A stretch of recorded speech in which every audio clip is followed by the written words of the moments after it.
بسم اللہ الرحمن الرحیم۔ السلام علیکم ناظرین، آج کی ویڈیو میں ہم آپ کو اللہ کے نبی حضرت صالح علیہ السلام کے بارے میں بتائیں گے۔ حضرت صالح علیہ السلام کا شجرہ نسب کچھ یوں ہے: صالح بن عاف بن مشیخ بن اوردم بن سمود بن جاسر بن ارم بن سام بن نوح علیہ السلام۔ حضرت صالح علیہ السلام کی قوم کو قوم سمود کہا جاتا ہے۔ اس قوم کا نام اس کے جد امجد سمود کی طرف منسوب ہے۔ قوم سمود عرب کے مغربی اور شمالی علاقوں میں آباد تھی۔ ان کا دارالحکومت الحجر کہلاتا تھا، جسے آج کل مدائن صالح کہا جاتا ہے۔ یہ علاقہ حجاز سے شام جانے والے قافلوں کے راستے میں واقع ہے۔ یہ لوگ پہاڑوں کو کاٹ کر عالیشان محلات اور بستیاں تعمیر کرتے تھے۔ آج بھی مدائن صالح میں ان کے بنائے ہوئے مکانات کے آثار نمایاں طور پر موجود ہیں۔ روایت کے مطابق رسول اللہ صلی اللہ علیہ وآلہ وسلم جب غزوہ تبوک کے موقع پر اس علاقے سے گزرے تو آپ نے وہ کنواں دکھایا جہاں سے حضرت صالح علیہ السلام کی اونٹنی پانی پیا کرتی تھی، اور وہ جگہ بھی دکھائی جہاں سے روایت کے مطابق یہ اونٹنی پیدا ہوئی تھی۔ قوم سمود کے لوگ مشرک تھے۔ وہ لکڑی، مٹی اور پتھر کے بنے بتوں کو خدا مانتے تھے، ان کی پوجا کرتے، ان کے آگے جھکتے اور ان سے دعائیں مانگتے تھے۔ ان میں جھوٹ بولنا، چوری کرنا اور ایک دوسرے کو قتل کرنا عام بات تھی۔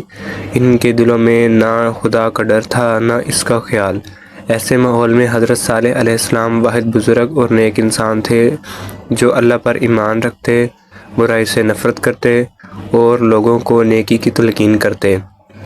وہ قوم کے مخلص خیر خواہ تھے۔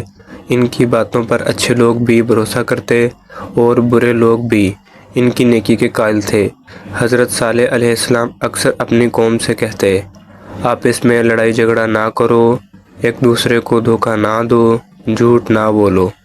جب وہ قوم کی اصلاح کی کوششوں سے مایوس ہوئے تو اللہ تعالیٰ سے دعا کی: یا رب، تو نے ان لوگوں کو کتنی نعمتیں عطا کی ہیں، کتنی خوشحالی بخشی ہے، لیکن افسوس یہ تیرا شکر ادا کرنے کے بجائے بتوں کا شکر ادا کرتے ہیں۔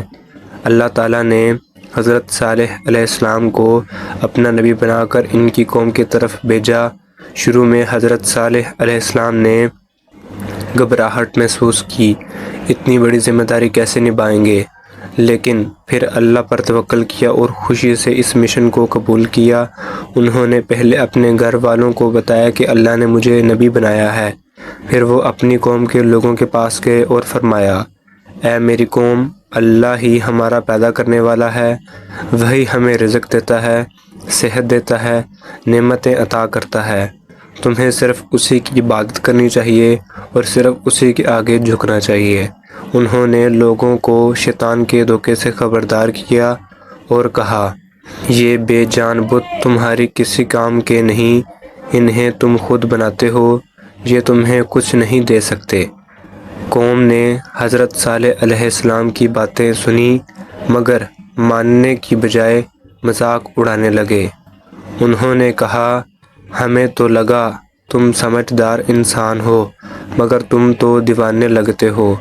ہمارے باپ دادا جن بتوں کی پوجا کرتے آئے ہیں، ہم بھی انہی کو پوجیں گے۔ قوم کے مالدار سرداروں نے کہا: اگر اللہ نے کسی کو نبی بنانا ہی تھا تو ہم میں سے کسی دولت مند کو بناتا، تم کو کیوں چنا؟ حضرت صالح علیہ السلام نے جواب دیا: میں تو اپنی طرف سے کچھ نہیں کہہ رہا، اللہ ہی جانتا ہے کہ وہ کسے منتخب کرے۔ مجھے جو حکم دیا گیا ہے میں وہی پہنچا رہا ہوں، نہ میں مال چاہتا ہوں نہ حکومت، بس تمہاری بھلائی چاہتا ہوں۔ قوم کے کچھ لوگ ایمان لے آئے لیکن سردار ان کے سخت خلاف ہو گئے۔ آخر کار انہوں نے کہا: اگر تم واقعی نبی ہو تو کوئی نشانی، معجزہ دکھاؤ۔ حضرت صالح علیہ السلام نے پوچھا: کیا نشانی دیکھنا چاہتے ہو؟ انہوں نے کہا: اس پہاڑ سے ایک سرخ اونٹنی نکل آئے جس کے جسم پر لمبے بال ہوں اور وہ حاملہ ہو، اس کے پیٹ میں بچہ ہو۔ حضرت صالح علیہ السلام نے اللہ سے دعا کی اور اللہ نے ان کی دعا قبول کی۔